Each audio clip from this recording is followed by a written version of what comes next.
తమ సమస్యలు పరిష్కరించాలని డిమాండ్ చేస్తూ నిజామాబాద్ జిల్లాలో అంగన్వాడీ కార్యకర్తలు రోడ్డెక్కారు. యాప్ల పేరుతో శ్రమ దోపిడీకి పాల్పడుతున్నారంటూ మండిపడ్డారు. కొన్ని రోజులుగా నూతన విధానాలతో పని ఒత్తిడిని తట్టుకోలేకపోతున్నామని ఆవేశం వ్యక్తం చేశారు.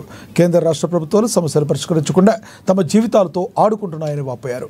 ఇప్పటికైనా తమ సమస్యలు పరిష్కరించాలని వారు డిమాండ్ చేస్తున్నారు. అది గ్యాస్ బిల్లు లేవు, ఏమి దిక్కులేదు. మేము ఎట్లా పని చేస్తాం? ఏం దీని పని చేస్తాం?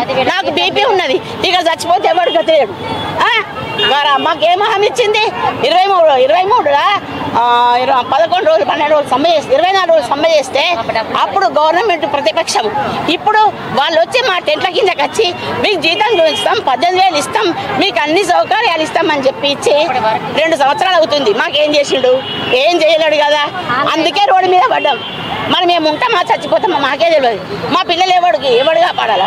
గవర్నమెంట్ బాధ్యత లేదా? మా మీద ఆలోచన వద్దా? మా గురించి ఆలోచించారా? అందుకే కూర్చున్నాం ఇక్కడ. ఆన్లైన్ సమ్మె చేస్తాం, ఫోన్లో యాప్లు బంద్ చేస్తాం, పని చేయం. మేము చచ్చుకుంటా బతుకుంటా జ్వరాలు వచ్చినా హాస్పిటల్లో బెడ్ మీద వండి ఇప్పుడు లిస్టు కావాలంటే మేము లిస్టు రాసిస్తాం. ఆ పని మేము చెయ్యం.